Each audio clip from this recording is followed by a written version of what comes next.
Where are you going, Holmes? Have you been invited somewhere? We have been invited, Watson. We have. Where to? To the Baker Street Irregulars' annual dinner. They sent us an invitation. It is on the table. A dinner? How could those street urchins afford anything like that? I can't understand your interest in them, Holmes. They're dirty. They wouldn't hesitate to steal your wallet. Watson, you should be excited. It is a secret dinner. Its location changes every year. Read the menu. Sounds mouth-watering. All right. We, the secret police of Baker Street, invite you, Sherlock Holmes, and Dr. Watson to our annual dinner. Menu, entree, frozen rat-head salad. Is this a joke? Not at all. Pray continue. Main course, sow's udder in Danny Nutcracker's way. Sounds disgusting, Holmes. Hedgehog goulash. Street turnips in homemade juice. And it goes on. I can hear them on the stairs now. Oh, we can't go there. We can't eat that. Watson, you'll hurt the feelings of those poor children. We have to go. Oh, Mr. Holmes. It is fine, Mrs. Hudson. Mr. Holmes! Wiggins, Dr. Watson is getting ready. He will be delighted to join us. You don't look well, my young man. Is there something wrong? Don't tell me the dinner is cancelled. Mr. Holmes, it's my brother Leighton. He's in a prison cell. They say he's killed 2 men. You have to help us, Mr. Holmes, 'cause I know he didn't do it. Where is he now? From what I've heard, they took him to the yard and they gave him a good beating already. You know what they're like. They'll hang him. They won't look any further. Holmes, we have to help him. Well, and forget about the dinner. Wiggins, I'll take the case. You're fantastic, Mr. Holmes. I'll be waiting for you at the crime scene. You'll be there, right? It's on Half Moon Street in Whitechapel. Very well.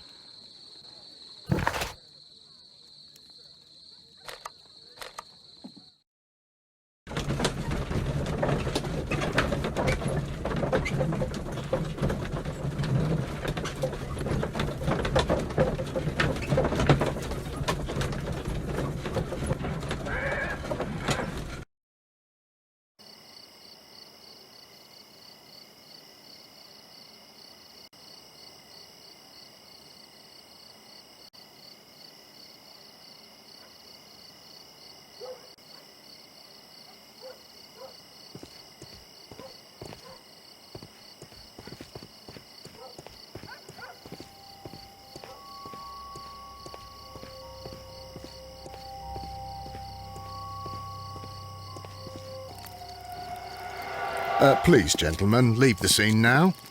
Oh, Mr. Holmes, is that you? Good evening, Constable... Constable Marrow. I was here with Inspector Aberline during the Ripper case, Mr. Holmes, back in '88.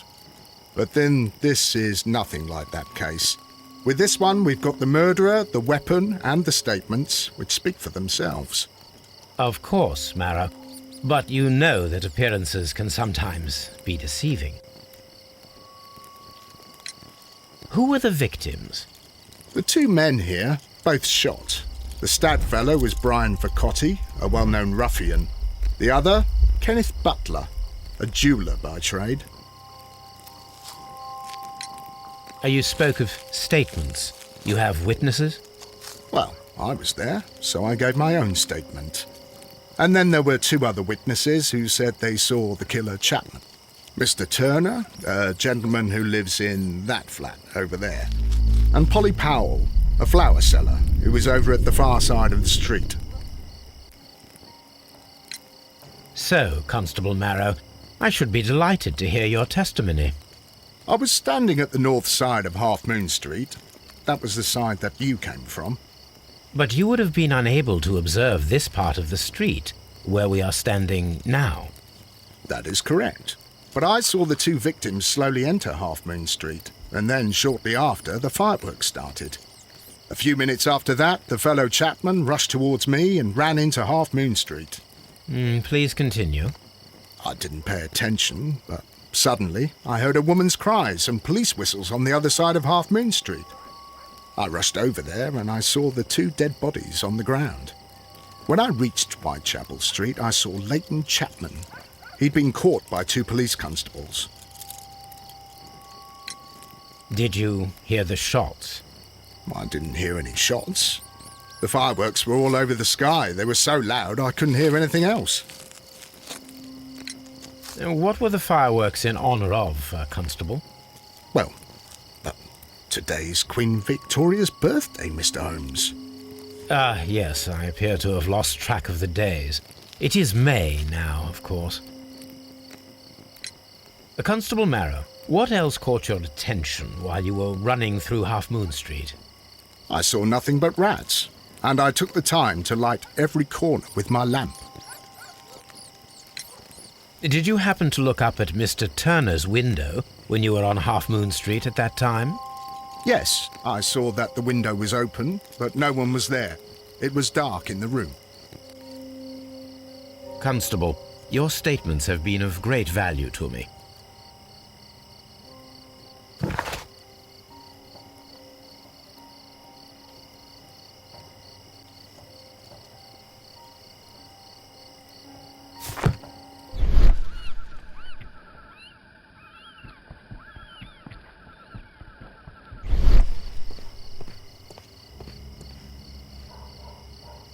Good evening, Mr. Turner. I heard Constable Marrow reply to you as Mr. Holmes. Are you that detective gentleman? I've heard of you. And, well, I know things about this evening. Excellent. Might we hear your story?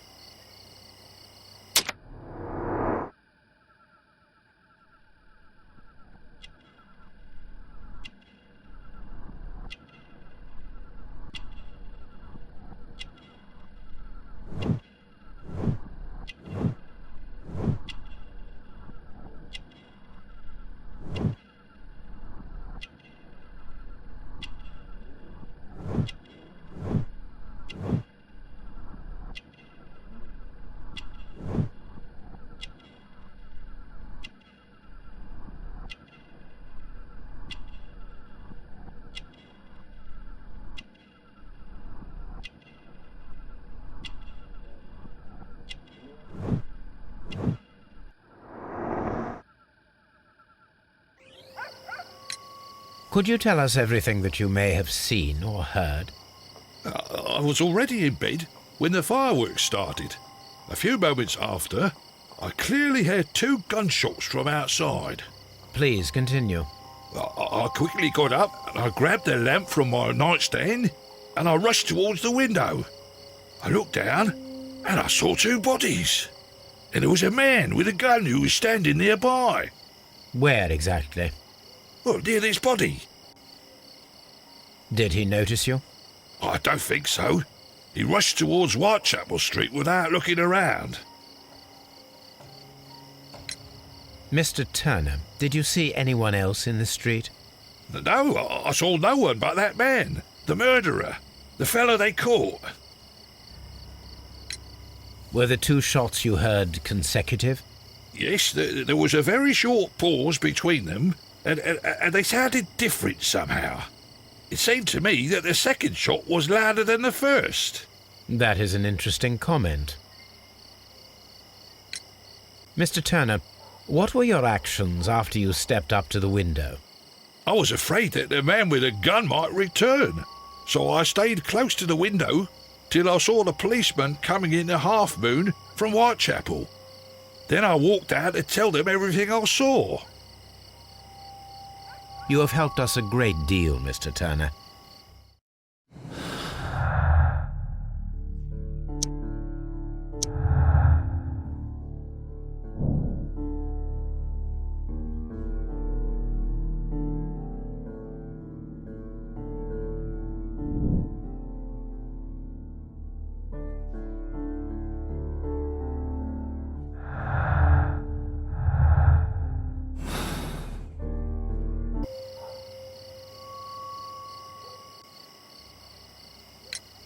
Mr. Turner, You have stated that you remained close by your window after the crime, is that correct? Oh, yes, Mr. Holmes. I stayed at my window until the policeman arrived to examine the dead bodies.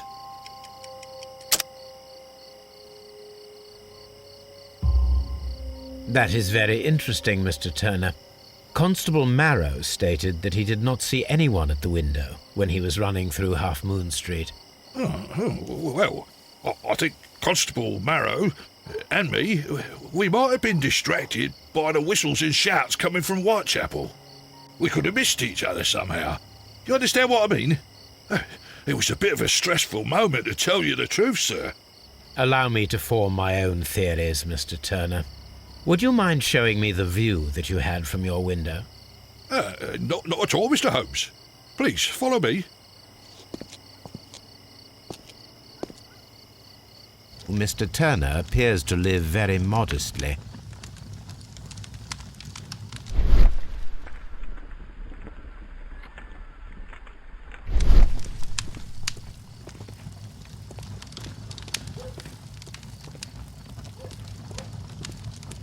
Mr. Turner was roused from his bed by the sound of gunshots.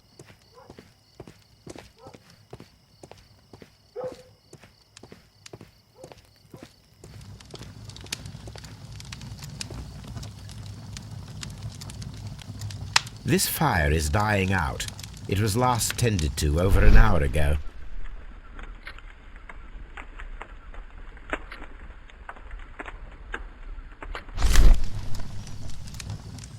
The papers are almost entirely burned.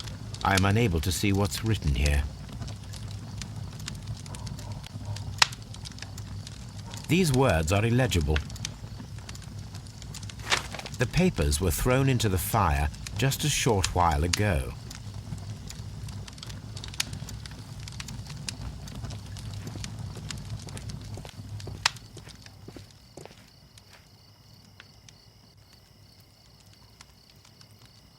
This kitchen knife is quite sharp.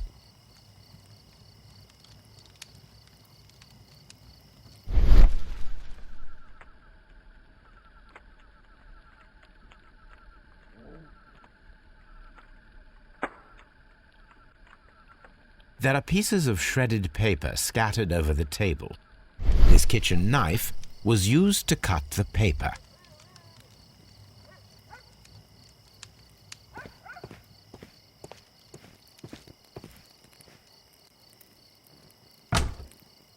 So, that's the view Mr. Turner had when he opened the window.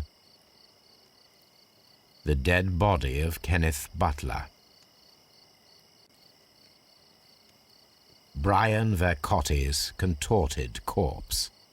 Mr. Turner had a perfect view of the crime scene. He saw the bodies clearly, and Leighton Chapman standing over them. Anything else you would like to know, Mr. Holmes? Anything else you would...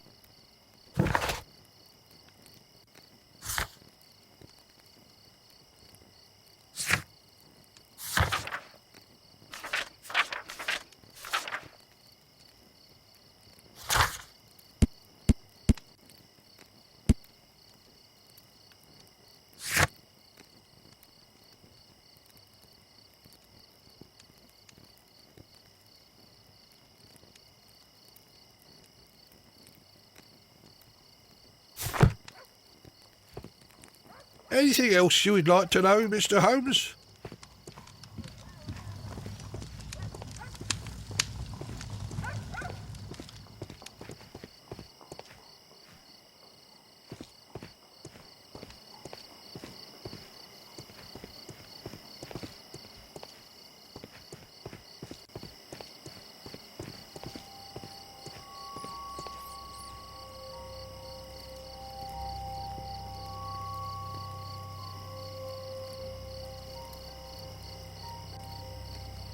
The bullet struck his head.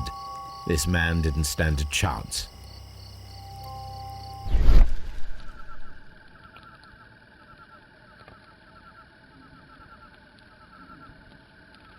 A piece of wood that has stuck between the cobblestones. Let us take a closer look.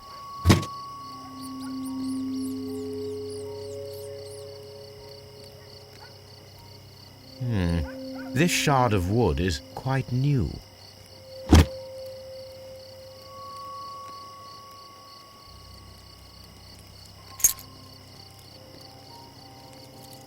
This is an ordinary key. I wonder what kind of door it opens.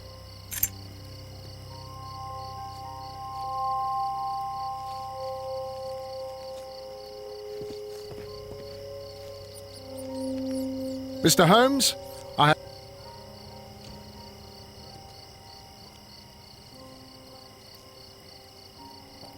A tattoo from Westgate Prison. Vicotti must have done some time there.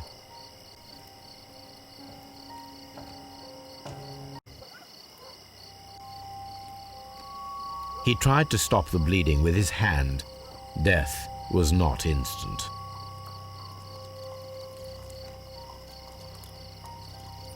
The bullet penetrated his stomach, a dreadful wound.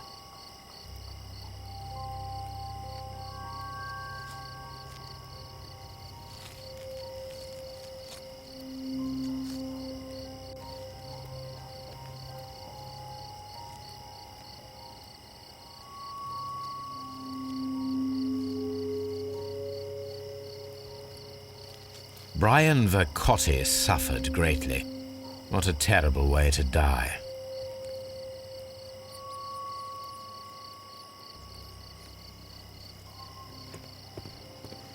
it would be my pleasure to assist you with your investigation, Mr. Holmes. A fairly long pole with a forked end.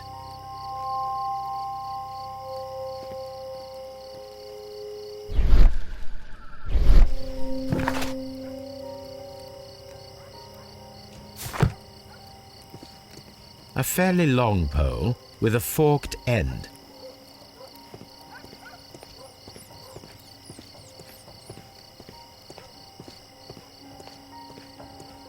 I'll do anything to save my brother, Mr. Holmes.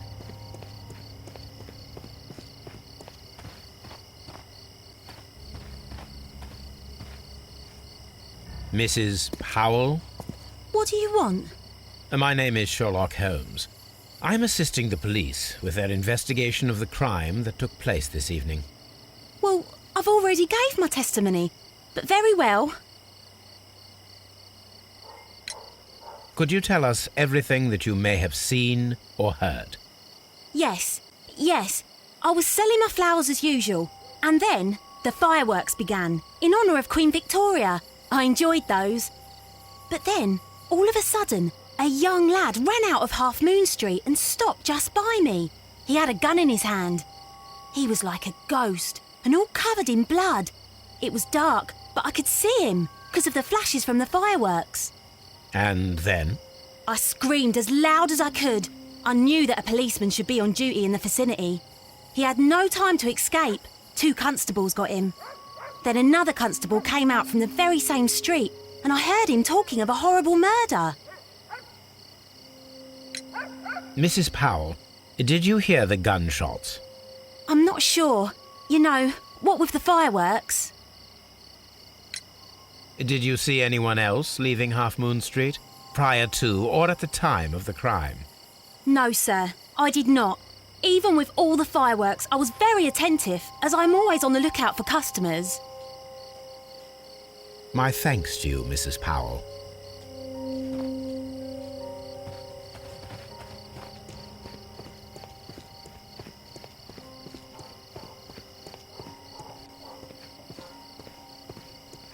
I'll do anything to save my brother, Mr. Holmes.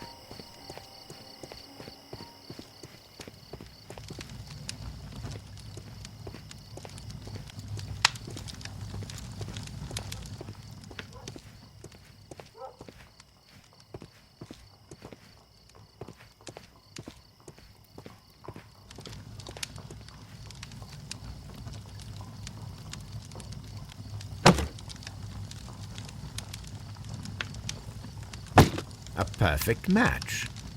So, Mr. Turner broke his stick when it became stuck between the cobblestones.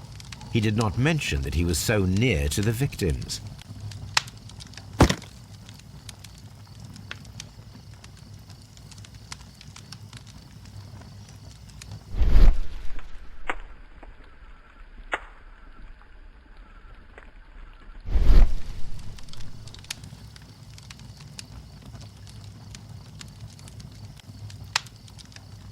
The books on this shelf are in a mess.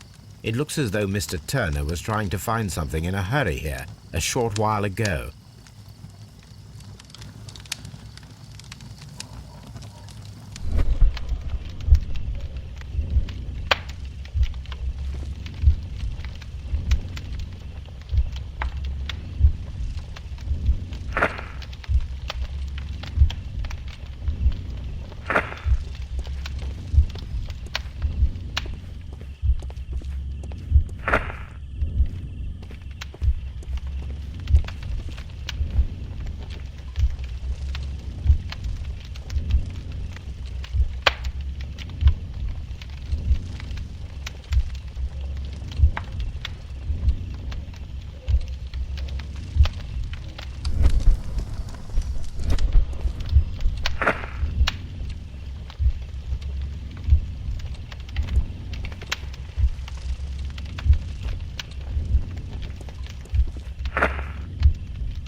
No, it didn't happen this way.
So Mr. Turner used a book to hide an object that he found on Kenneth Butler's body.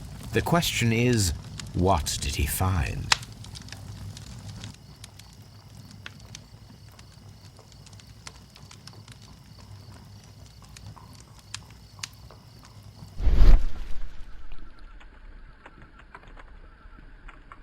I can see prints from greasy fingers upon the cover of this book. Let us take a closer look. Well now, what a find! A precious jewel, concealed inside a book. A bracelet with a unique ram's head design, a distinctive feature of ancient Grecian artifacts, probably of the Hellenistic era.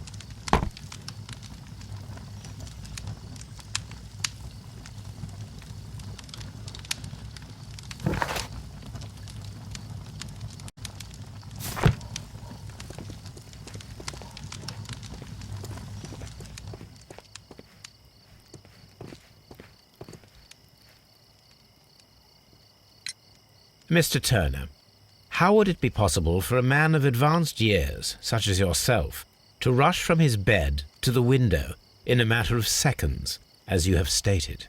Well, I'm able to move very quickly, despite my age. And when the situation requires it, Mr. Holmes.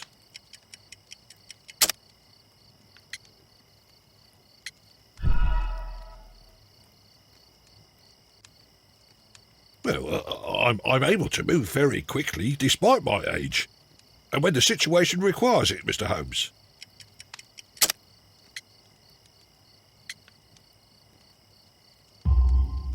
I highly doubt that, Mr. Turner.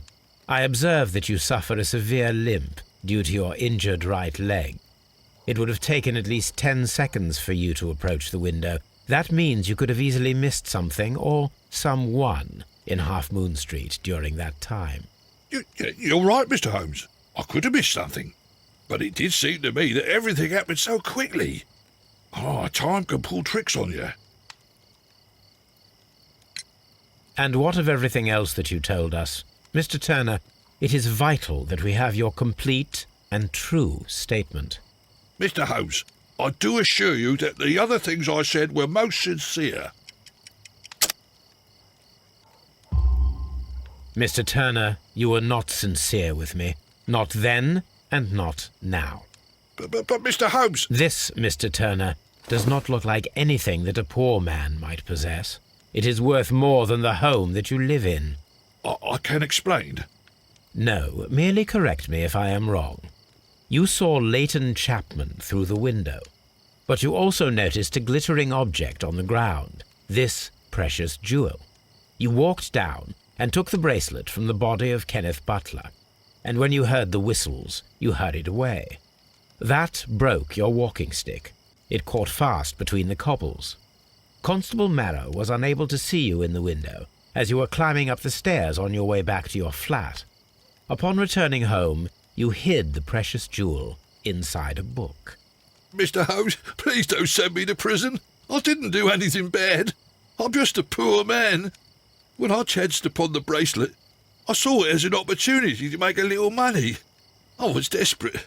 I only took the bracelet, that's all, I swear. You made a mistake by lying to me. But you are not a criminal. I believe that. Although I must return this bracelet to its rightful owner.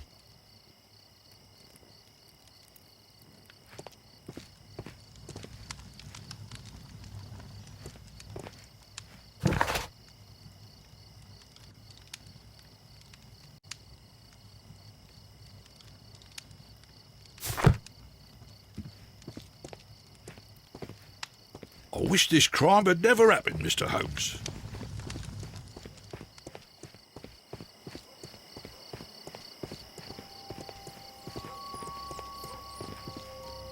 It would be my pleasure.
That is not the one I need.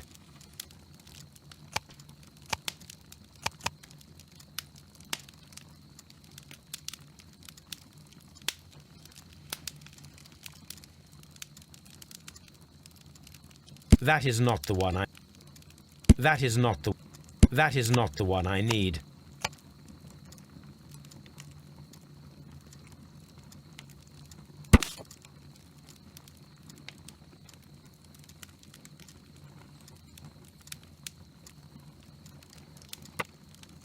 Here it is.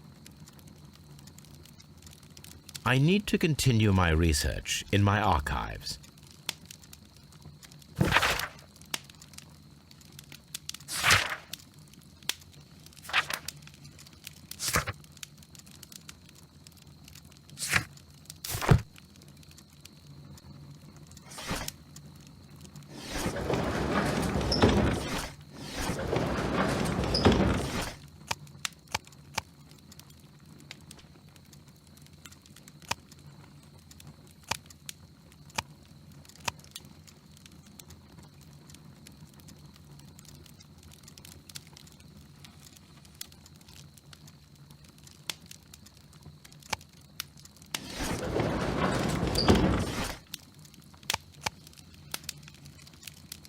That is not the one I need.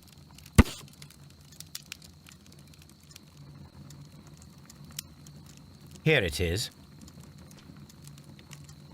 One of the victims, Kenneth Butler, was involved in the story of the stolen Hellenistic treasures.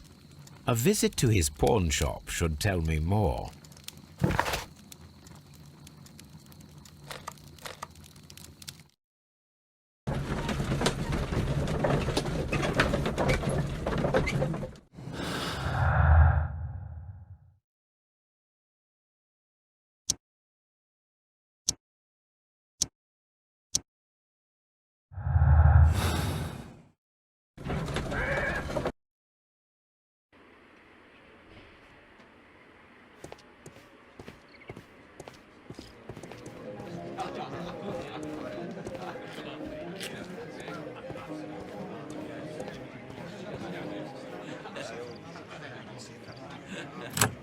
Mr. Butler's key matches the lock perfectly.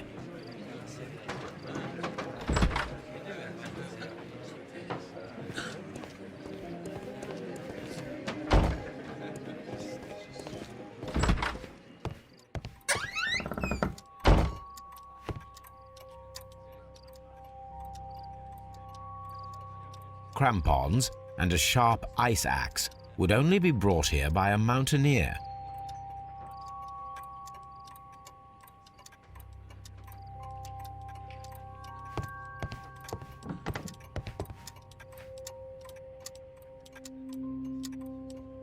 A flare pistol. Perhaps it was pawned by a destitute sailor.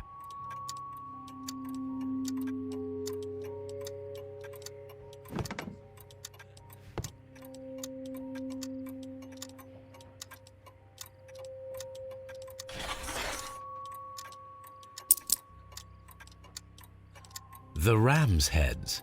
This necklace belongs to the 5 Rams of Mittelin collection. Interesting. That means that Kenneth Butler owned a part of this collection all this time, 10 years after the theft.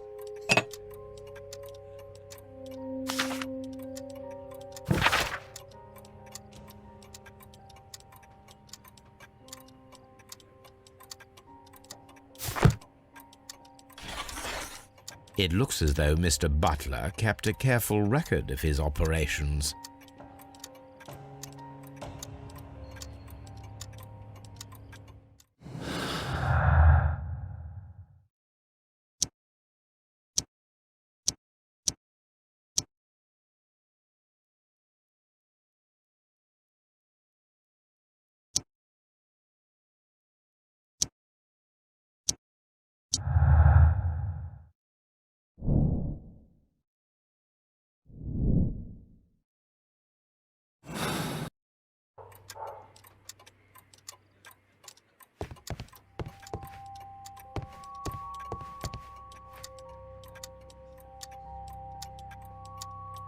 A flare pistol.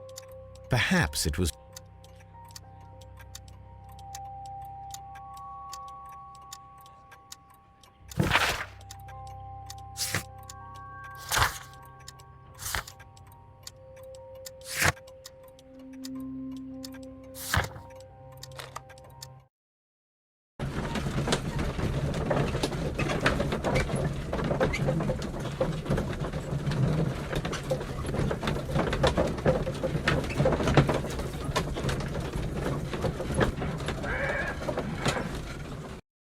Mr. Holmes, whatever brings you here so late at night?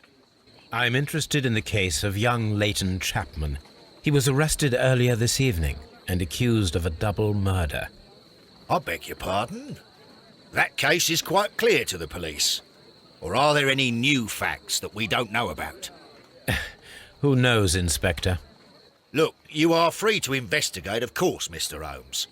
Chapman was arrested with a revolver in his possession, which you can find in the evidence room. The suspect himself is in custody. Did you find anything else on his person?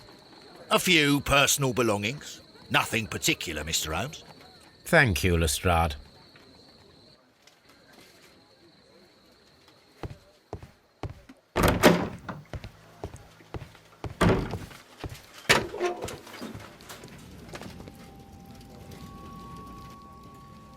So this is the gun that Leighton was holding when he was caught by the police. It is a Webley revolver, a reliable weapon. It seems as though the shells were not removed from the cylinder.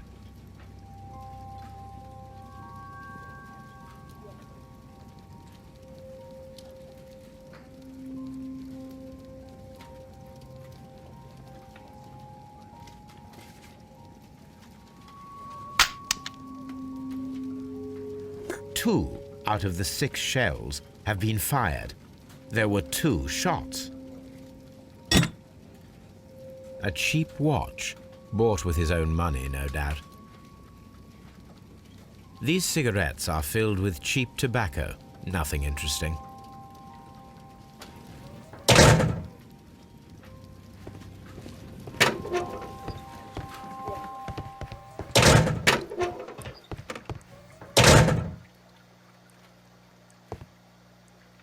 Please escort this suspect for interrogation. Good evening, Mr. Chapman. Who are you? I've got nothing to say. It's all a mistake.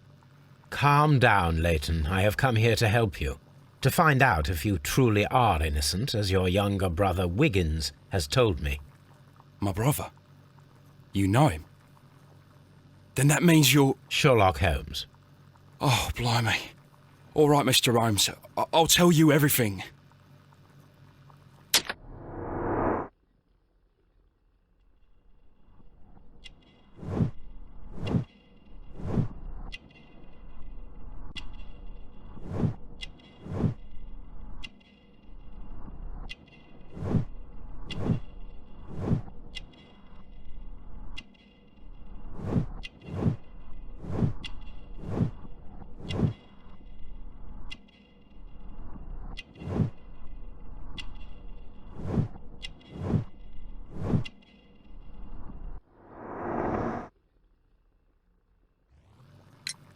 Good.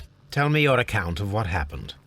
I left my work and I hurried up to see the fireworks in Whitechapel. I was late, so I decided to cut through Half Moon Street. I saw the first fireworks light up in the sky. I bumped into a constable on a corner before entering Half Moon. Then suddenly, what with all the firework flare, I saw 2 men. They were both lying flat in the middle of the street. I stopped where I was. I thought about turning back to the police, but as I was thinking of that, I saw a third person. He was leaning over the body that was furthest from me. The second I saw him, he raised his head and he stared at me. In a flash, I saw his gun, but he made a dash for it instead and he escaped through Whitechapel Street. So you might still have had time to return to the constable. I panicked. I didn't know what to do.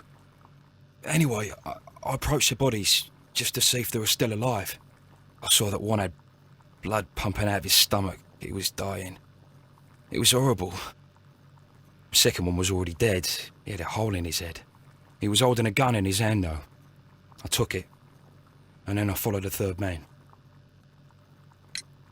Interesting. Pray, continue.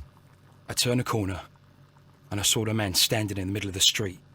He seemed to be in some sort of panic.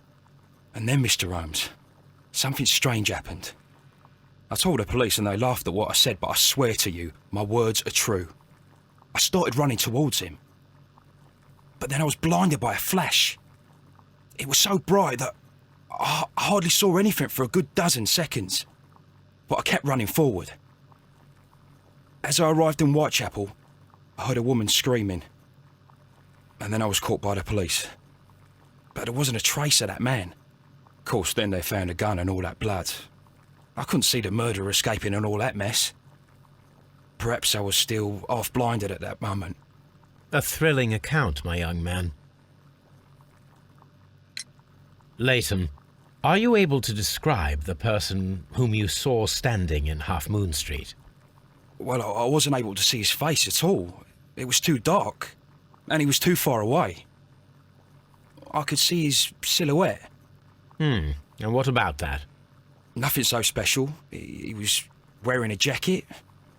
He was quite average in size and his weight. I see. Was there anything else that struck you at the time? No. But perhaps it's strange, but I can't remember the sound of his footsteps as he was running away. Perhaps it was because of the fireworks or the surprise of me seeing him. Leighton, I confess I am puzzled. Why should a young lad like you take a gun from the hands of a dead man and set off in pursuit of a probable killer? I know. I keep wondering that, but at the time it was like a reflex. A criminal ought to be arrested, and he was armed. You were willing to risk your life. That was a little foolish, unless you wanted revenge. No, Mr. Holmes. I was just being brave and stupid.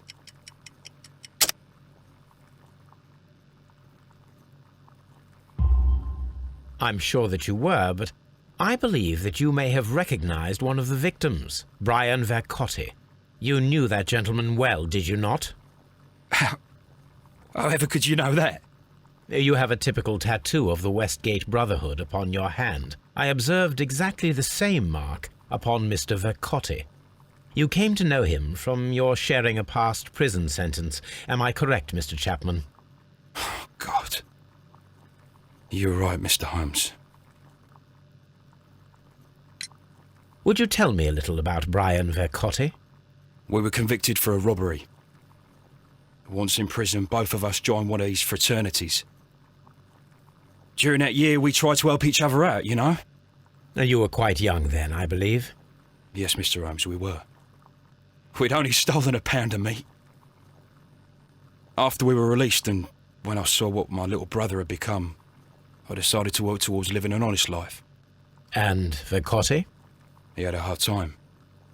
His sister had died in a Whitechapel dispensary while he was in prison. He had no family anymore. Our paths split.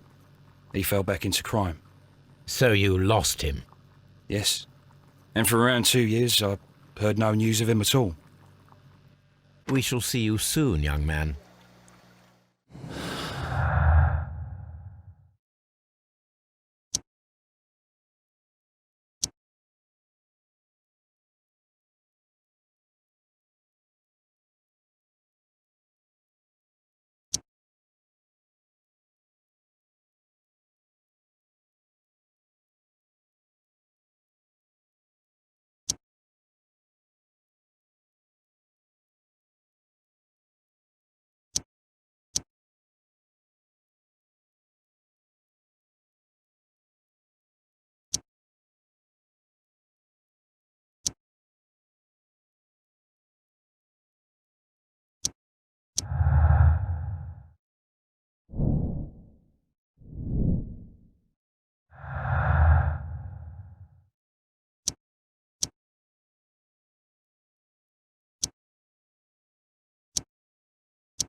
I'm always wondering what's on your mind, Holmes.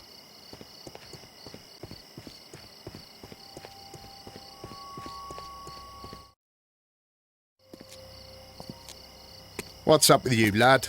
What are you waiting for? I'm waiting for my brother to be released. Your brother? The one that you caught, beat up and imprisoned. Ah, the murderer. He ain't killed no one, copper. Watch your mouth, lad, else you'll be joining that worthless brother of yours.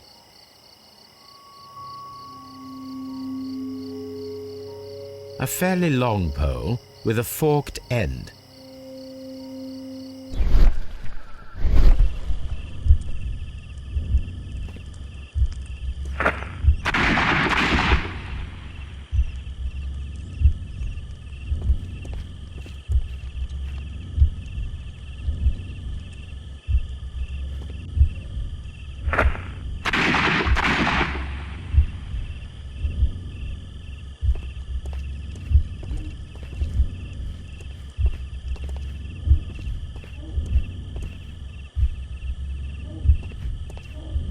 I am unable to see any higher. I need to find something to lift my lamp.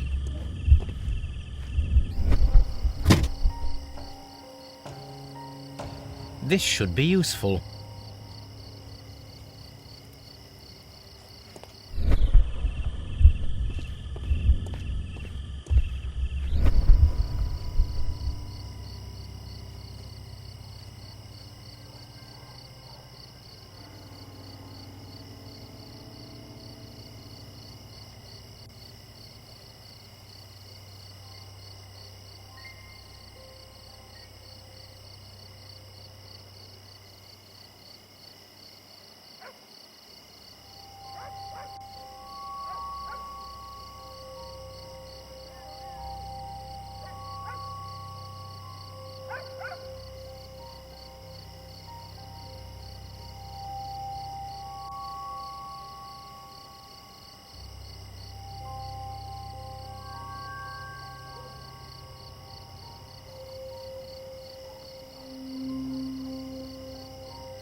Nothing interesting here.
This is most definitely a bullet hole.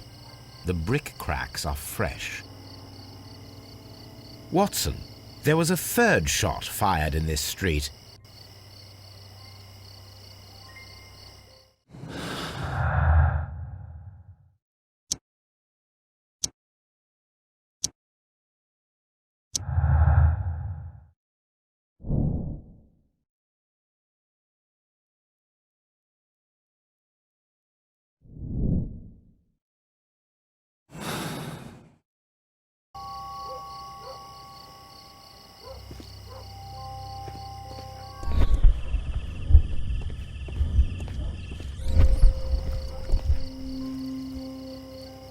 Constable Marrow, I would value your assistance in this investigation. It would be my pleasure, Mr. Holmes. I would like to make sure that there are no places in Half Moon Street where a man could hide while you were running through it with your lamp. All right, Mr. Holmes, what should I do? Take your lamp and start walking, just as you did before, and try to find me. Understood.